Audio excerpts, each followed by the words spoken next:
हजरत उस्मान गनी रदी अल्लाह ताला अन्हु कब्र के पास जाते तो इतना रोते कि आपकी रीश मुबारक आंसुओं से भीग जाती थी। फरमाते थे यही पहला मरहला है और यही आखिरी मरहला है, यहीं पे कामयाब हो गए तो बेड़ा पार है। ये वो उस्मान गनी हैं जिनको हुजूर ने बारहा कहा था जिसे जन्नती देखना हो मेरे उस्मान को देख ले। उनकी कैफी उनकी हालत में आपको बता रहा हूँ। इस एतबार से मेरे साथियों यहाँ एक चीज और आपको समझाना चाहता हूँ। मैं खुद भी, अल्लाह मुझे अमल की तौफीक दे। एक बात बताओ मुझे, आप हम और आप किसी के जाने पे गम करते हैं, जो एक फितरी बात है, होता भी है। अच्छा, वो अपने बाप को छोड़ के गया, माँ को, भाइयों को, लेकिन वो जहां गया वो उसके लिए अजनबी थोड़ी है, वो हमारे लिए अजनबी है, उसके लिए अजनबी नहीं है। और एक दिन हमारे लिए भी अजनबी नहीं होगी, क्योंकि जैसे वो यहाँ अपने अजीजों को छोड़ के जा रहा है तो मेरे भाई वहां भी तो उससे पहले उसके बहुत से अजीज जा चुके हैं ना भाई। दादी दादा, परदादा, लकड़ दादा, अहिबा, अकरेबा, वो सब वहां जा चुके ना। बोलो ना जोर से, जो जा चुके। और किताबों में यह भी लिखा है कि आपस में उनकी मुलाकातें भी होती हैं, यानी अगर उनकी रूहें आजाद हो गई तो आपस में उनके रवाबित रहते, मुलाकातें होती हैं। हाँ, इस दौरान जैसे वो पूछते हैं, वो पहले जा चुके थे तो वो पूछते हैं भाई फुला क्या क्या हाल है, कहते हैं वो ठीक है फुला का। तो वो जो अभी नया नया गया था वो बताता है वो फुला उनका तो पिछले साल इंतकाल हो गया। तो वो 4-5 साल पहले जो गए थे उनकी रूहें कहती हैं उनका इंतकाल हो गया, उनसे तो हमारी मुलाकात भी नहीं हुई, हम समझ रहे थे वो अभी दुनिया ही में है। तो फिर सारे लोग उस पे अफसोस करते हैं उसके बारे में कि मुलाकात न होने का मतलब ये है कि उसकी रूह अज़ाब कब्र में गिरफ्तार है। ये सोचो, तसव्वुर करो। किसी ने कहा था कब्र पे जाके कि बड़े आराम में हो, सो रहे हो, तो कब्र की रूहों से जो जवाब आया, तो जवाब तो आलम में तसव्वुर में है, मगर उस जवाब को लफ्जों में समझो। रूहों ने जवाब दिया, सो हम नहीं रहे, सो तो तुम रहे हो। हम तो दुनिया में सोने की सजा काट रहे हैं, हम कहां सो रहे हैं। हम पे तो इस बात का अजाब हो रहा है कि दुनिया में गफलत में पड़े थे हमसे कह रहे हो कि हम चैन के साथ सो रहे हैं। अरे सो तुम रहे हो, तुम्हें अल्लाह ने भी मोहलत दे रखी है, तुम्हारे पास वक्त है, तुम्हारे पास घड़ियां हैं, तुम्हारे पास तौबा का मौका है। ओ मेरे यार, मौत को देखने के बाद तो बड़े बड़े पहलवानों ने, बड़े बड़े ताकतवर लोगों ने, बड़े बड़े बादशाहों ने, यहाँ तक के फिरौन के बारे में कुरान की नस मौजूद है, कुरान की आयत मौजूद है कि फिरौन जब बहरे अहमर की मौजों में डूब रहा था तो फिरौन ने अजाब देख करके, मौत का नजारा देख करके कहा था मालिक मैं ईमान लाता हूं। मगर कुरान ने क्या जवाब दिया? रब की तरफ से आवाज आती है, आलाना वक़द असैत क़ब्लु व कुन्त मिनल मुफ़्सिदीन। अब ईमान लेकर के आता है, इससे पहले तो तू बड़ी नाफरमानियां क्या करता था और फसाद मचाता था। अब ईमान लाने से क्या होता है? इसलिए मेरे साथियों, अपनी जिंदगी जो बची है उसे कामयाब बनाओ, अपने आप को नेकियों की तरफ लेकर के आओ। और वो अशार जो मैं अजीजम मौलाना इकराम साहब की तरफ से सुना रहा था कि वो जाते वक्त क्या कह रहे थे, और हम में से जिसका भी जनाजा उठेगा वो जाते वक्त क्या कह रहा होगा, वो सुनाता हूं, फिर मैं तकरीर इख्तिताम की तरफ ले जाता हूं। बुलंद आवाज से बोलिए एक मरतबा सुभान अल्लाह, और मरहूम के इसाले सवाब की नियत से पढ़ लीजिए कलमा शरीफ ला इलाहा इल्लल्लाह मुहम्मदुर रसूलुल्लाह सल्लल्लाहु अलैहि वसल्लम। कहना सब जीते जी के हैं शिकवे गिले, आज से खत्म दुनिया के सब सिलसिले, शम्म ढलने को है, दम निकलने को है, शम्म ढलने को है, दम निकलने को है। अब है क़िस्सा तमाम आखिरी, आखिरी पढ़े आप तमाम हजरात पढ़े। हश्र में फिर मिलेंगे मेरे दोस्तों, मुझको नहला के पहना दिया है कफन, रो चुके मिलके माँ बाप बाप भाई बहन साथियों, मौत भी आज हैरत में है। बस यही है निजाम आखिरी आखिरी हश्र में फिर मिलेंगे मेरे दोस्तों। खुशबू में कफन को बसाने लगे, मेरी मैयत को दुल्हन बनाने लगे। दोस्तों अब उठाओ जनाजा मेरा, दोस्तों अब उठाओ जनाजा मेरा। हो चुका इंतजाम आखिरी आखिरी हश्र में फिर मिलेंगे मेरे दोस्तों। कहना सब जीते जी, सब जीते जी की तो शिकवे गिले हैं, मर गए तो सब कांधा देने आते हैं। इतने लोग जीते जी कांधा देने लगे तो लोगों की नाराजियां खत्म हो जाएं। हैं? कहना सब जीते जी के हैं शिकवे गिले, आज से खत्म दुनिया के सब सिलसिले। शम्म ढलने को है, दम निकलने को है। अब है क़िस्सा तमाम आखिरी आखिरी हश्र में फिर मिले। कैसी ये हकीकत है दुनिया। हम ये सोचें कि हम पे टिकी हुई है दुनिया, हमारे मरने से दुनिया की रफ्तार रुक जाएगी, ये हमारी गलत फहमी है। बड़े बड़े लोग दुनिया में आए चले गए, 10-20 दिन याद किया जाता है, दुनिया फिर उसी रफ्तार पर चलने लगती है जो उसकी रफ्तार है। दुनिया ऐसी है। अपने अजीज़ों को ही हम लोग कहाँ याद रख पाते हैं, तो सोचो हमारे अजीज़ हमें कहाँ याद रख पाएंगे। लेकिन ये जो अहले इल्म है ना, अल्हम्दुलिल्लाह ये अपने बाद सदक़े जारिया छोड़ के जाएंगे, ये शागिर्दों की फौज छोड़ के जाएंगे। वो इल्म फैलाती रहेगी, उसका सवाब अल्हम्दुलिल्लाह इनकी रूहों को मिलता रहेगा। कैसी दुनिया है मुर्शिद गज़ब रे गज़ब, कैसी दुनिया है मुर्शिद गज़ब रे गज़ब।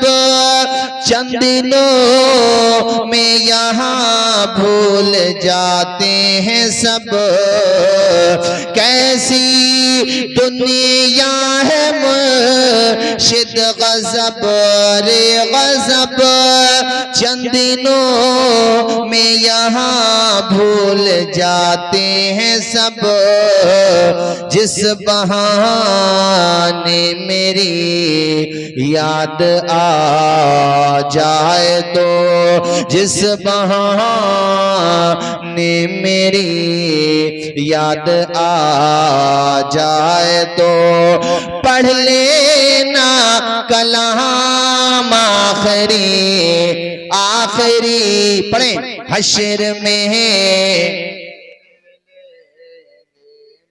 मेरे भाइयों, मेरे साथियों, मेरे मोहतरम बुजुर्गों और दोस्तों, जिंदगी का यही फलसफा है कि जो आया है उसे जाना भी है, और ये तो सिर्फ एक ज़ात है, वो परवरदिगार की ज़ात है। साइकोलॉजिकल बात भी है भाई, जिसकी इब्तिदा होगी जाहिर है उसकी इंतहा भी होगी। 100 साल के बाद हो, 100,000 साल के बाद हो, चलो किसी की उम्र आप 1000 साल मान लो, मगर एंड तो है। बोलो एंड तो है कि नहीं? किसी की उम्र 50,000 साल मान लो, मगर एंड तो है। एक जिसकी इब्तिदा है इंतहा उसकी है।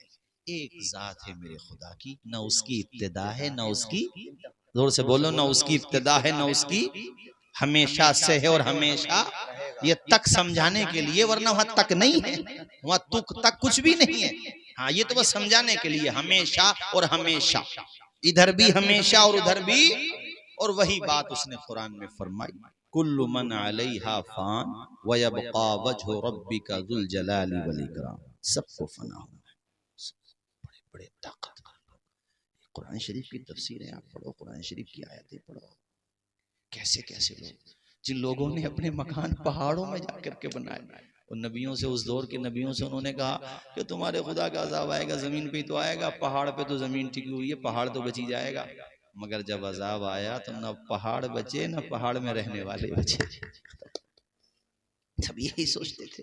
जिस दिन ये प्रिंस मरा है वहां का, दुबई का, वहां रहा साहब, ट्विटर पे उसकी कब्र नंबर 1 पे ट्रेंड कर रही थी। यानी सब यही लिख रहे, वो किसकी बात कर रहा हूँ, जिसने बुर्ज दुबई बनाया, यानी जिसकी दौलत के बारे में बताते हैं कि अगर उसको अमाउंट करो, आप उसको शुमार करना चाहो तो कई महीने में तो उसे गिन पाओगे। यार दुबई में उसने देखो कैसा पूरा मतलब कैसी कैसी इमारतें बनाई, लोग उसको देखने के लिए सफर करते हैं, पूरी दुनिया से आते हैं। लेकिन दुनिया से वो गया तो कब्र में जाते वक्त वो भी वही कपड़े लेके गया जो एक मजदूर लेकर के जाता है। रेटों का फर्क हो सकता है, बस इससे ज्यादा तो कोई फर्क नहीं था। किसी ने बड़े अच्छे अशार कहे थे कि कब्र में जाकर किसी की जिम्मेदारी नहीं चलती, हकीकत रूबरू हो तो अदाकारी नहीं चलती, हकीकत रूबरू हो तो अदाकारी नहीं चलती, तुम्हारा दबदबा खालिस तुम्हारी जिंदगी तक है, किसी की कब्र में जाकर जमींदारी नहीं चलती। हाँ, ये आप सोचिए, तसव्वुर कीजिए कितना अमीर आदमी था। एक बात बताओ मुझे, अगर मौत सिर्फ मतलब गुर्बत ज़दा लोगों को आती, कमजोर मजदूर लोग, दबे कुछ लोगों को आती, तो ताकतवर लोग तो मौत का भी मजाक उड़ा लेते कि गरीब था यूं मर गया। बोलो ये होता कि नहीं होता? मगर मौत सबको आती है। मुझे बोलो, मौत जिन्नात को भी मौत आती है। हाँ, जो भी जानदार है, कुल्लू नफ्सिन है, नफ्सिन, ये नहीं है कुल्लू इंसानिन, कुल्लू नफ्सिन जायक़तुल मौत। जो भी जानदार है, कीड़ा मकोड़ा, मैंने तो कुछ वीडियोस देखे, शेर का जब नज़ा का वक्त आता, देखो कैसे दहाड़े मारता, कैसे पिछड़ जाता। मौत ऐसी चीज आदमी को तोड़ कर रख देती।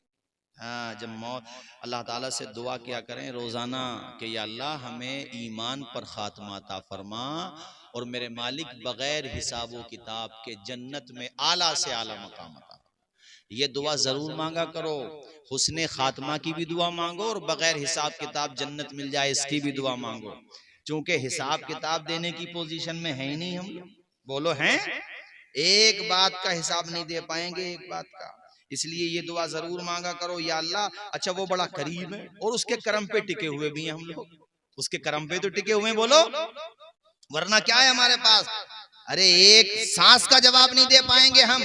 जितनी जिंदगी हमने गुजारी गुनाहों में ही गुजर रही है ज्यादातर जिंदगी, क्या जवाब दे पाएंगे? उससे दुआएं मांगा करो, या अल्लाह बगैर हिसाब किताब के। एक वाकया, फिर मैं तकरीर खत्म करता हूँ। एक नौजवान, देखो सोहबत भी अच्छी रहना चाहिए, मेरा मतलब उलमा की, हुफ़ाज़ की, अइम्मा की, नेक लोगों की। तो एक नौजवान लड़का, उसका इंतकाल होने वाला था, यानी नज़ा का वक्त था। नज़ा के वक्त से पहले की बात है, इसको कहते हैं मरज़ विसाल। तो बैठता था किसी आलिम साहब के पास, वो नेक आलिम थे, बाअमल। गए उसकी अयादत के लिए, वो जाकर के पेशानी पे हाथ रखा। तरीका भी यही है, कोई बीमार हो तो उसके सामने जाकर के डराने की बातें ना करो, बल्कि उसका हौसला बढ़ाओ, सब्र की तलकीन करो और उससे ये कहो तू फिक्र न कर, अल्लाह चाहेगा ठीक हो जाएगा। वो बात सही है, अल्लाह चाहेगा तो वो सूखी टहनी में जान डाल दे। तो वो डरा हुआ तो था ही, उसको अंदाजा था कि मैं ठीक नहीं हो पाऊंगा, तबीयत मेरी, मरने वाले को अंदाजा हो ही जाता है। हजरत ने कहा, बेटे अल्लाह की बारगाह में तौबा कर, अल्लाह से उम्मीद रख। तो रोने लगा, कहता हजरत बहुत खौफ है नज़ा के वक्त का, और मुझे लगता है कि मेरा वक्त अब शुरू हो, कब शुरू हो, लेकिन बहरहाल शुरू होना, मुझे लगता है मैं बच नहीं पाऊंगा। हजरत ने उसकी ढारस बनाई और कहा, बेटे अल्लाह की रहमत से ना उम्मीद मत होना, अल्लाह पे यकीन रख, इंशाअल्लाह तेरी मग़फ़िरत हो जाएगी। तो उसने ऐसे ही इस्तेजाब की हालत में अपने अमाल को देखा होगा, तसव्वुर ही तसव्वुर में क्या अमाल ऐसे हैं, फिर मेरी मग़फ़िरत। कहा, बेटे सुन, एक माँ जितना प्यार करती है उससे 70 दर्जे ज्यादा हमारा परवरदिगार हमसे मोहब्बत करता है। ये जब बात कही तो उसके दिमाग में बैठ गई। तो कहा हजरत माँ तो अपने बेटे को आग में नहीं डाल सकती। तो कहा बेटे अल्लाह के करम से उम्मीद रख, इंशाअल्लाह वो तुझे आग में नहीं डालेगा बल्कि रहमत के साए में तुझे जगह अता फरमाएगा। अना इंदा ज़न्नी अब्दी, हदीस कुदसी है। अल्लाह फरमाता है कि मैं अपने बंदों के लिए वैसा ही हूं जैसा वो मेरे बारे में सोचें। तो फिर यही सोचो ना कि अल्लाह तेरी रहमत पड़ी है। तिरमिज़ी शरीफ की बड़ी तवील हदीस है, उसका खुलासा अल मलफूज में भी ये आई है हदीस शरीफ। वो ये है कि क़यामत के दिन इसमें ये भी मुराद हो सकता है कि दो जमातें ऐसी होंगी या फिर दो फर्द ही मुराद है। उनके बारे में होगा जाओ इसको डाल दो जहन्नम में, दो लोगों के बारे में या दो जमातों के बारे में। तो उनमें से एक बड़ी तेज दौड़ के जाएंगे और एक बड़ी आहिस्ता जाएंगे। अल्लाह पाक फरमाएगा उनसे जो बड़ी तेज भाग के जा रहे हैं कि इतनी तेज भाग के क्यों जा रहे हो, ये जन्नत नहीं है जहन्नम है, इतनी तेज दौड़ के क्यों जा रहे हो। तो वो रोते हुए कहेंगे या अल्लाह तेरा कोई कहना नहीं माना, तभी तो ये हुआ ना जो हमारे साथ हो रहा है। अब जहन्नम में जाने के बाद ये एहसास न रहे तेरी कोई बात न मानी, इसलिए इस बात को मानने में जल्दी कर रहे हैं हम तेजी के साथ जहन्नम में, ताकि हमें ये तो रहे कि हमने तेरी एक बात तो मानी जहन्नम में जाने का जो तेरा हुक्म है, ये भी तेरा हुक्म है, इसलिए दौड़ के जा रहे हैं। खुदा की करीमी पे कुर्बान जाओ यार, खुदा की रहीमी पे कुर्बान जाओ। वो अरहमुर राहिमीन है, वो अकरमुल अकरमीन है, वो मोहब्बत करने वाला है। मोहब्बत की इंतहा जहां होती है वहां से खुदा की मोहब्बत शुरू होती है मेरे साथियों। वो कितना प्यार करता है, वो कितनी मोहब्बत फरमाता है। अल्लाह अकबर मेरे साथियों, वो रहीम भी है, वो करीम भी है, वो रहमान भी है, वो सत्तार भी है, वो गफ्फार भी है। ए मेरे भाइयों, अल्लाह पाक फरमाता है ठहर जाओ। उसके बाद अल्लाह पाक फरमाएगा उन लोगों से जो जहन्नम की तरफ बढ़ रहे हैं मगर आहिस्ता कदम के साथ। दो लोगों को कहा था ये दो जमातों को, तो अल्लाह पाक उनसे कहेगा कि तुम आगे क्यों नहीं बढ़ते, आगे बढ़ते हो फिर बैक हो जाते हो। तो वो रोते हुए कहेंगे या अल्लाह हमें अब भी तेरे करम से उम्मीद है और हम तेरी रहमत से अब भी ना उम्मीद नहीं हुए हैं। हमें उम्मीद है कि तू हमें माफ कर देगा। तो अल्लाह पाक दोनों से कहेगा कि अब तुम रास्ता बदल लो, इसलिए कि तुमने मेरे बारे में बड़ा अच्छा सोचा। अरे अब तुम रास्ता बदल लो, अब तुम दोज़ख में नहीं बल्कि मुस्कुराते हुए जन्नत में दाखिल हो जाओ। मेरे साथियों, बिजली को कड़क शम्मा को लो देता है, वो तो पत्थर में भी कीड़ों को ग़िज़ा देता है। और देने पे जो आती है करीमी उसकी एक मांगो तो सो देता है।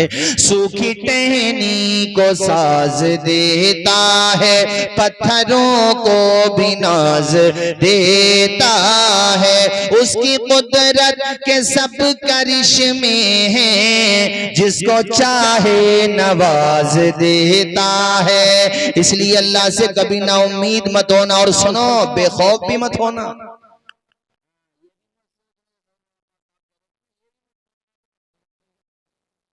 रहना चाहिए और उम्मीद भी रहना चाहिए। इन्हीं दोनों के दरमियान में रहने का नाम तो ईमान कामिल है। हाँ, ये भी ना हो कि बिल्कुल बेफिक्र रहो कि ना आप तो कुछ भी करते रहो, बख्शिश नहीं, डरते भी रहो। और गुनाहों की तरफ चले गए हो तो अब ये मत सोचो यार अब तो गुनाह हो ही गए, अब क्या हमारा लिए दरवाजा खुलेगा वापसी का, चलो और गुनाह कर लें, ये भी मत सोचना, पलट के आ जाना। हाँ, ये हदीस शरीफ भी है, हदीस से सही के एक बंदे ने 99 कत्ल के, सुनिए वो हदीस शरीफ, बस मुझे याद दिलाना थी, फिर 100 कर दिए तो उसने, मगर देखो अल्लाह ने उसको तौफीक दी ये सबक के लिए। हजरात तो ये बात मुकम्मल करो फिर मैं तकरीर खत्म करता हूँ। बुजुर्ग ने कहा बेटे 70 माओं से ज्यादा खुदा तुझसे मोहब्बत करता है, अपने बंदों से मोहब्बत करता। बहरहाल वो ये कह के चले गए और उसने ये बात अपने दिल में बांध ली, गांठ बांध ली। इंतकाल हो गया उसका। ख्वाब में उसको देखा गया तो माशाअल्लाह वो तो जन्नत के बागों में टहल रहा था। अल्लाहुम्मा जअलना मिनहुम, बोलो आमीन, बोलो जोर से बोलो आमीन। अल्लाहुम्मा फातिरस समावाति वल अर्द तवफ़्फ़ना मुस्लिमीन व अलहिक़ना बिस्सालिहीन, जोर से बोलो आमीन। ये दुआएं किया करो अल्लाह से मेरे साथियों। जन्नत में टहल रहा था तो पूछने वाले ने पूछा भाई किस अमल की वजह से? अमल तो कोई नहीं है, एक हुस्ने नियत की वजह से। क्या? कि वो मेरे रब की रहमतों ने अपनी आगोश में ले लिया और मुझे बताया गया तू बंदा हो के खुदा के बारे में इतना अच्छा सोचता है, तो वो खुदा खुदा होकर कितना अच्छा नहीं सोचेगा तेरे बारे में? अरे तूने इतना अच्छा गुमान किया तो अल्लाह ने तेरे हक में अच्छा ही फैसला कर दिया। वो नुक्ता नवाज है ना, वो बड़ा करीम है, वो बड़ा हम रहीम है, उससे उम्मीद रखो। अल्लाह ताला हम सबको हुस्न अमल की तौफीक अता फरमाए। दौरान गुफ्तगू कोई बात खिलाफ शरा निकली हो, मैं भी कलमा पढ़ता हूँ, आप भी पढ़ें। तमामी हजरात अशहदु अल्ला इलाहा इल्लल्लाह व अशहदु अन्ना मुहम्मदन अब्दुहु व रसूलुहु खड़े हो जाएं। सलाम।